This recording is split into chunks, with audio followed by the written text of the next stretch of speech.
Salutations, greeting, and hello, and welcome back to my little cubicle corner of the internet thing. You will notice, yes, the palace has moved. The scenery isn't wonderful. I don't care. The lighting isn't wonderful. I don't care. If that's the reasons you watch the video, particularly my videos, you're stupid. Anyway, so welcome, if you haven't just left because I insulted the reasons that you watch things. I am in the palace, as you can see. I do apologize for the noise. It is in fact a basement. There are fluorescent lights and dehumidifiers and things running. Soon a wood furnace, so that's exciting. Anyway, today's video really doesn't require me playing at all, so I guess I can put this over here. That is a pro guitar, by the way. If you are looking for a real Fender Stratocaster, definitely suggest the Made in Mexico's. They're fantastic. I'm looking to replace the pickups on that. I'm gonna get Fender Custom Shop 69s, but those are gonna be a while because I've got an enormous pedal board to buy and like I have another amp to buy. It's just money pit, basically. So, today's video is on, I don't know what it is, like, the most iconic, or the best, or whatever, solos of rock history. I'm not really sure what I'm going to call it yet. Maybe I'll just call it whatever, I don't care. Mostly because, whatever, I don't care. So, it isn't strictly guitar solos, it isn't strictly drum solos. I mean, most of them are obviously guitar solos, but we have drum solo in here, we have bass solo, we just have everything in here, so no vocal solos because vocalists. So, yeah, I'm a vocalist in my band. So anyway, let's begin. Let's get this awfulness over with so that you can move on to something more important with your life. My first one isn't necessarily a solo, but it is definitely one of the most iconic guitar moments, I would say. Nobody really thinks about it until we come around Christmas time, so you'll be all, you know, you'll hear it and you'll be like, wait, no, and then you'll be like, wait a minute, maybe, I don't know. But my first one is Carol of the Bells by the Trans-Siberian Orchestra. I mean, phenomenal guitar playing, I'm not gonna lie. There's really nothing I can say about it. It's last on the list for a reason, but it's on the list also for a reason. So, next is Voodoo Child. Now, most of you might be thinking of the one that everybody knows, the Voodoo Child that everybody knows, and that's not what I'm talking about here. That's next. This one is on the first side of Jimi Hendrix's Electric Ladyland. There's a 15-minute long blues thing that he does. It's taken from a live concert, but it's entitled Voodoo Child. That's the original Voodoo Child, and then on the end of the album, it's Voodoo Child, Slight Return. But just the sounds of the great big 100-watt Marshall Plexi and the 4x12s and just the guns, amps, fuzz fade. It just sounds awesome. It's huge, especially when you plug it into a stereo system and you just sit there. It feels like Jimi Hendrix is like in your face, like, you know. I don't know how else to describe it. It's great. It's not on YouTube, unfortunately, but if somebody can get it there, fantastic. I applaud you. The next, as I mentioned, is actually Voodoo Child, Slight Return, whether it's by the rendition by Stevie Ray Vaughan or the by Jimi Hendrix. I don't care. I definitely prefer the live version of Stevie Ray Vaughan's. I think it's called from the movie One Night in Texas or something. It's definitely, I definitely like that one the most, but that's just me. Stevie Ray Vaughan is just a better guitarist in my opinion, although Jimi Hendrix is fantastic. Don't get me wrong. I prefer Jimi Hendrix's rhythm playing, just because of all the different chords that he uses. But and Stevie is definitely a better lead player, but I don't know. Stevie was inspired by Jimmy, so.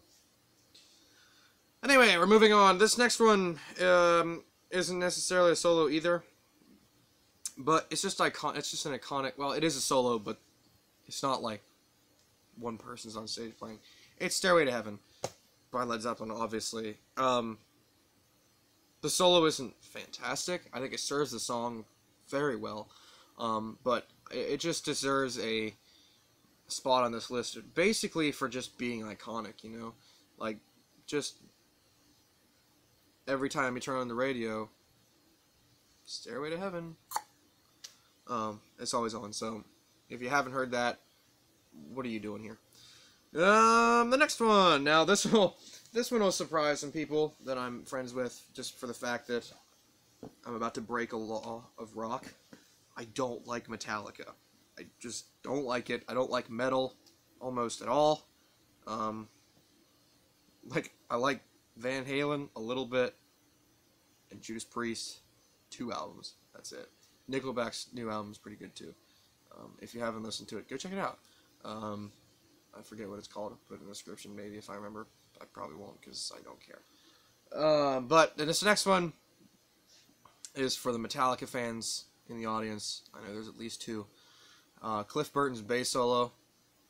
Just for the fact that you can keep people's attention that long with a bass. Nothing against bass players, but just for the fact that you can keep some people's attention that long with a bass solo, it requires a mentioning. So, good job, Cliff. Rip Cliff. Definitely one of the best bassists of all time. Again, not a huge fan of Metallica. Sorry, dude. You joined the wrong band, but I mean, it is what it is. The next one is not a guitar solo. It's not a drum solo or vocal solo or anything. It's actually a Hammond organ solo. It is "Hoedown" by Emerson, Lake and Palmer. If you have never heard it before, stop this video, open up a new tab, or just do it instead of watching this video. You'll have a better time anyway. And look up "Hoedown" by Emerson, Lake and Palmer. Fantastic. Keith Emerson, best keyboard player ever in history. I mean, the man had fingers of just like 7-year-olds. They never ran out of energy. So, rip Keith, definitely. Rest in peace. We all miss Keith. So yeah. The next one, "Eruption" by Van Halen. I don't need to say anything for this one. I'm definitely a bigger fan of Van Halen than I am Metallica. Like if they were to split like people into 2 teams, Team Eddie, Team Kirk, I'm definitely on Team Eddie.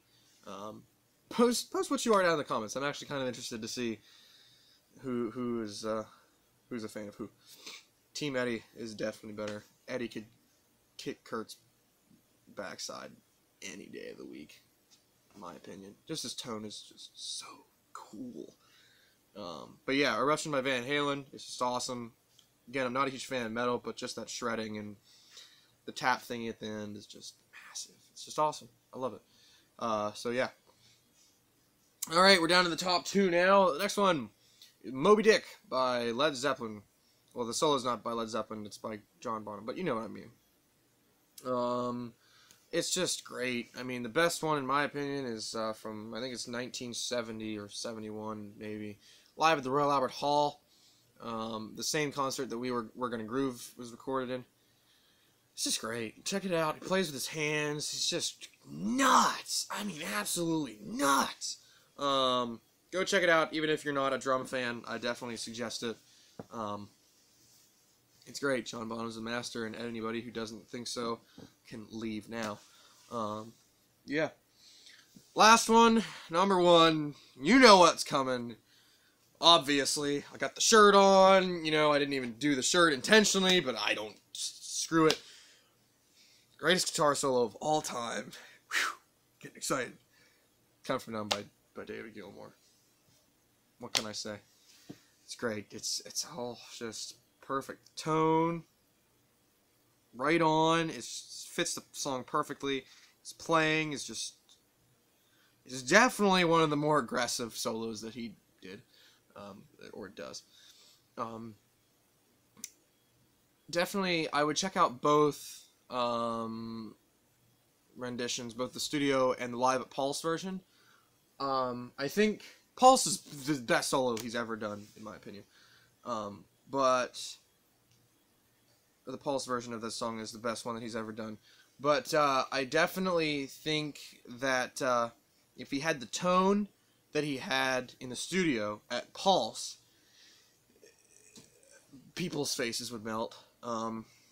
Just the combination of the Big Muff and the Doppler rotating speakers and the multiple delays he has layered on top of each other is just a great solo. So much feel. So it's just great. But yeah, that's the list. If you disagreed, oh well, go find a list that you do agree with, or make your own list. Feel free to comment.